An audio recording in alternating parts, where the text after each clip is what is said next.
up and in away from the ball. Because this was a huge revelation for me when it comes to swing plane. Not only just conceptually, but actually in being able to make some big changes in my golf swing that I wasn't able to before, now that I understand this. So we've had Dr. Kwan on the channel a lot recently here on Be Better Golf, and something that he came up with a long time ago was this thing called the functional swing plane. So that's what I have set up here if I lift this up. This is the functional swing plane. So basically what that means is that he figured out that the entire golf swing does not work in a planar fashion. But there's a certain area where it does work in a planar fashion, kind of like the roof of a house or something. We have it here. And what he found is that from the last time the club is parallel to the ground, what a lot of people call P6, position 6, to the first time the club is parallel to the ground after impact, it's called P8. What Dr. Kwan found is that there, with great golfers, it's working very much in a planar kind of way. And just imagine that Mike Schmidt here actually is a golfer. He would just be bent over a little bit more like that with his top end. So just use your imagination a little bit, because I don't have one of these as a golfer. I used to think, because the functional swing plane I knew was from parallel right before impact to parallel after, I used to think they were equal. I thought that the functional swing plane was basically would be like that on the downswing, and then you'd hit the ball, and then on the way through it would be like that on the way through. In a face-on way, it doesn't look that much different from P6 to P8, so last parallel to first parallel. But if we come up here on the functional swing plane view, so now I'm perpendicular to where the swing plane is, and there you see P6 is much more lower than P8. So you hit the ball, and then you're much higher. When the club comes parallel again, it's much higher. And again, if I go here and I get rid of Mike, you'll see P8 is much more in and much more left than P6 was. See how much further in it is there. On the way towards the ball, the club is at about the toe line, and then on the way out of the ball, the club is at about the heel line. That is a huge difference. So if you hear guys talking about wanting to swing left, which is a common term right now, this is why. Because the club comes down, out, and forward. So it's going down, to the right, and forward all at once. And then the club head hits the ball, and then it starts to go up, in, and forward that way. Then something that we were talking about with Lee a lot recently is that there is a period of time where the club head is going down and to the right, while the handle is going up and to the left. That's this coupling motion there. So it's going like this. The club head is going down to the right as the club handle goes up and to the left. And I think the problem that a lot of people get into, especially when it comes to having a bad or glancing impact, is this idea of it being equal on both sides messes people up. So if I bring in this, and this is like swing plane here, right? But instead of operating on what would be a natural and good functional swing plane, we deform this to go out to the right. So we've hit the ball, and now we've deformed this to go out to the right. Or if we take it out like a lot of people's planes would go down and come over, and then have to be bent kind of like in this fashion, like that. And you could see that that's not on a plane either. And when you do that, and I turn it this way, you can see how that introduces a flip there. When you go through the shot, you should be hitting the ball. And then if you're watching your swing and down the line view, you should not be able to see how I can, even if Mike was in here, when the club gets parallel again on the other side, your body should be blocking the butt of the club. It should be hidden behind your body. If you see the butt of the club out here, that means that either one, you after impact, you had your plane tilted too far to the right, or it got flipped.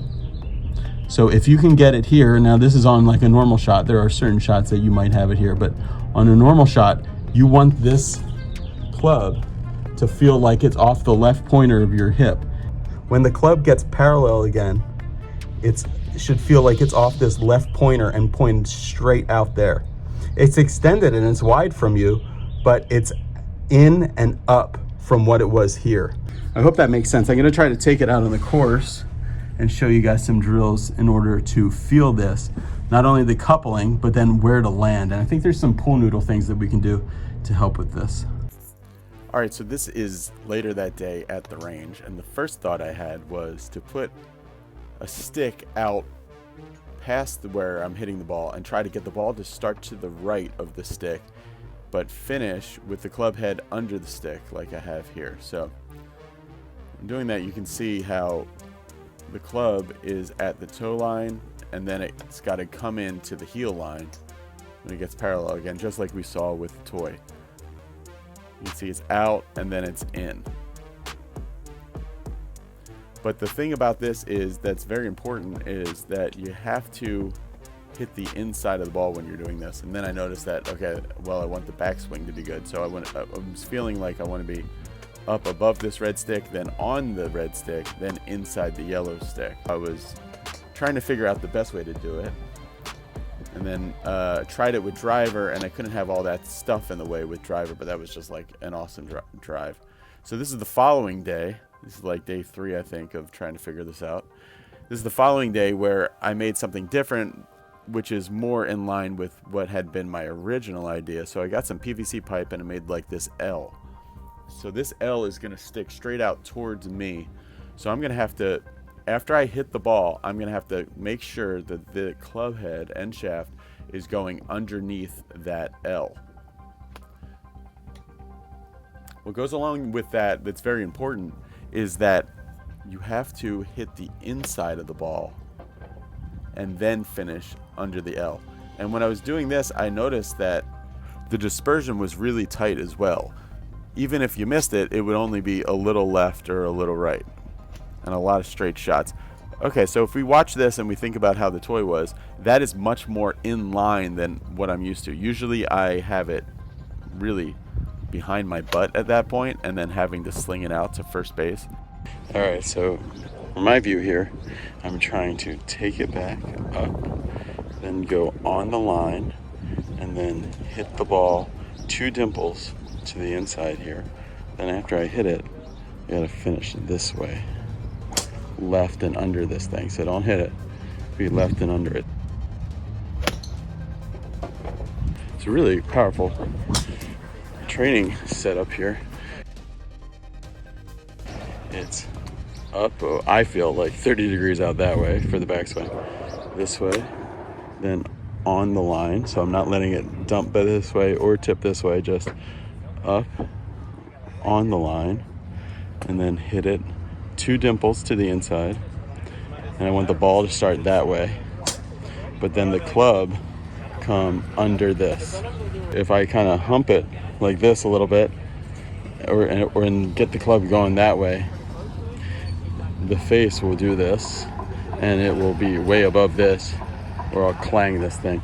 So the more difficult you want to make it, the closer you can put the ball here, and the more out you can put the ball. And you go up on the line, hit the 2 dimples to the inside, and really got to finish left. And you'll notice when you're doing this, if you see my shadow, you can finish, you can really go a lot more left if you're leading it with your body around the corner like that. If you stop the body and go like this, it wants to go that way towards first base, which is, I really tried to swing towards first base forever. So I'm going to be here on the line, and 2 dimples inside, leading the body around, collects the ball and sends it out to the target. So you'll notice that when you're just feeling getting the swing to go up and left, it will look really over the top on the downswing, but you're really just having a through swing feel when you're making that motion. The thing that you got to combine with it is you got to hit the inside of the ball. Don't let the club get to the outside of the ball. So if you can hit it from the inside and then finish left, that is a great combination for hitting it super straight and very solid. I gotta get like a foresight or something like that that will actually prove it in the data that these are more solid and the spread is better.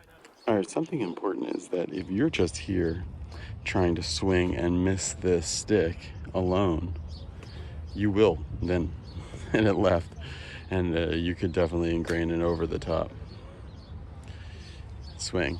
But if you combine, hit the ball 2 dimples to the inside, get the start line started straight or a little to the right, and then swing left, it really is a powerful combination to hit it super straight.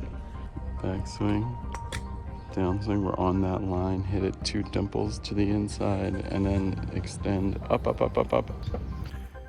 Okay, so that's exaggerated, but that's kind of the idea, and that's the idea, just like we had with our tool, where it's having P6 more down and out towards the ball, and P8 more up and in away from the ball. So this is a better view where you can actually see the club going under that extended rod, and that's just cheap PVC pipe from Lowe's. So I got to try it with the driver. So it does have to be moved to the left a little bit because the plane is a little flatter for driver. But you can see just how much more to get that under there, how much more the body has to work around the corner. If you start early extending or humping or sliding or something like that, it's going to want to go out towards first base, and you won't be able to get it under there. And then these shots were good. They're really solid. There's got to be something a little different in driver that I'll talk about in another video that I noticed, because I was hitting the iron super solid, but then driver was not as good, but the good drivers were like amazing. So there was one more piece of the puzzle, but this is basically it, where it gets your last parallel, P6, lined up much straighter and also a lot. And from that straight alignment, the ball has no choice but to get caught in the center of the face. And that center face contact is so much better. That was a really great drive.